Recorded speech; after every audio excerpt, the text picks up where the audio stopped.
So usually I don't dedicate a video to unboxing a watch, but today's a little bit special. Today I'm going to be unboxing the Rolex Air King reference 5500. Now in a few weeks I will put out a full review for this watch, but for now I just want to show you guys how nice the box and the packaging is, especially considering its age. I will talk about in this video what led me to buying this watch, but for now let's just go ahead and unbox it. The first thing I actually noticed was the smell. It kind of has that old vintage smell, which to me was reassuring because it kind of leads to support the idea that this was a genuine Rolex from the 1970s. It's pretty common for vintage watches to not have the original box and papers included, so when it is included, it's a really nice treat because you can almost picture yourself being that first owner from 40 or 50 years ago and unboxing it for the first time. And you can see here that the papers so far seem like they're in very good condition. I haven't read through these papers completely yet, but I do believe that these are authentic. That first paper you saw, I believe that is instructions on how to get your Rolex serviced or something along the lines of that. And then the second package here, it has kind of like the history of Rolex and some of their iconic models. And then towards the end, it's just like an instruction booklet on how to use the watch. Now we move on to the inner box, and so far you can see that there doesn't seem to be too much damage to the packaging, which is a good sign. You don't see any mold or major stains or water damage. There was just a bit of peeling of the outer box, but the inner box seems like there's no issues at all. Now let's open up this inner box, and you can see that we have a little pouch here, and that's where the watch is, but we're going to skip that for now because there's actually a few more papers underneath the pouch, and it looks like these are just more instructions, except this time it is in Japanese only. We do see some familiar looking things here. I believe these papers are for the warranty information as well as the instructions, but in Japanese this time. Unfortunately, I couldn't find any sort of certificate of authenticity within this package, which is really unfortunate because that's what I was really hoping would be included in the box. That is the thing that's going to help validate the fact that this is an authentic Rolex. But despite the fact that we don't have a certificate of authenticity, I do believe that this is an authentic Rolex Air King. Nothing from the packaging suggests that this is a fake, and the watch itself, if you look at it, nothing seems out of place or nothing seems odd. It just seems like a Rolex that's in really good condition. So now that we have the unboxing experience out of the way, I'm going to share with you the story of what led me to buying this Rolex Air King. So as some of you may know, I did take a trip down to Eastern Canada. I went to Toronto, Montreal, and a few other cities in between. And one of my goals while I was there was to visit some Rolex authorized dealers because I wanted to see if it was possible to buy a Rolex. And if not, I wanted to see whether these dealers, whether the rumors were true that they were pretentious and they wouldn't sell to you unless you spent like $50,000 with them. So I went to the dealers and I was actually pleasantly surprised because they were quite accommodating.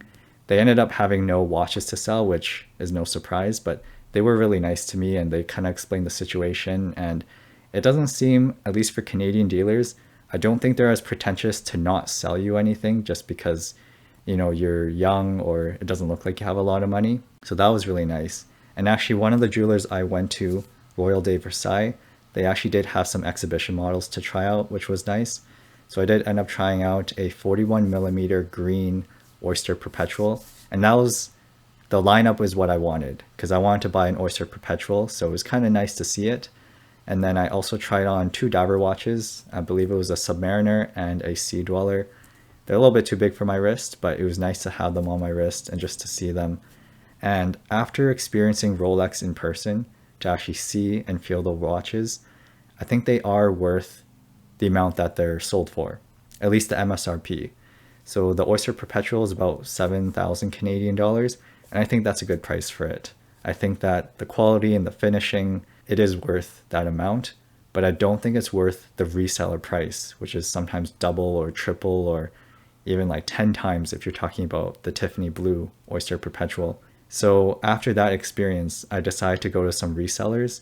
So there's some of the third-party aftermarket sellers in Toronto, and I went to a few of them, but the one that had the most in stock I found was Watchfinder.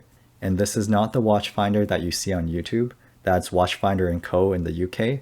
There's Watchfinder Canada, and they have a selection of a bunch of different luxury watches, but they have both vintage and modern Rolexes. So I went there to try out some of the models, and they also had the watch you see right here, the Rolex Air King 5500. So I tried on the watch, and the condition you see of the watch that I own right now and the Air King that was at the Watchfinder place, it was pretty similar. Like they were both in pretty good condition. But the difference was that at Watchfinder, at the third party seller, they were selling their Air King for 7,000 Canadian dollars, which I believe is around 5,000 to 5,500 US dollars. So it was quite a bit, in my opinion. And it didn't come with an original box, it didn't come with any instructions, it just came with the watch. And when I first saw that, I was just really surprised because even though that the Air King, I think it's a really great watch, I don't think it's worth 7,000 Canadian dollars. Like not even close. And I can kind of see because of the Rolex bubble, prices are getting inflated and maybe that's why they were offering for 7 grand. But definitely for me, that was too much. So of course I put the watch back. But despite the price, the watch did leave a good impression on me. So I went on Yahoo Japan auctions and I tried to find the watch, and of course I was able to find it because this is a pretty common model. And so I found the one that I ended up buying. It was in good condition. The price was $3,500, which is pretty good. You can find Air Kings, the same model, around $3,000 Canadian, so a few $100s less. But usually the condition's worse, so usually the crystal's more damaged, the dial isn't as good, the bracelets may be more damaged, or there's a lot more bracelet sag. So I thought that $3,600 was fair. So I ended up buying a Rolex during my trip, but it was from Japan. And I got the watch once I arrived back in Edmonton. And that's pretty much it. That's the story of how I got this watch. It really was a journey because I started off hoping to see if I could buy a modern Rolex, but after talking to the dealers, honestly, I don't see myself buying a modern day Rolex for maybe at least another 5 years or so, maybe even more, maybe 5 to 7 years, just because it's really not worth buying the inflated prices. I may as well just go put myself on a wait list and just wait it out.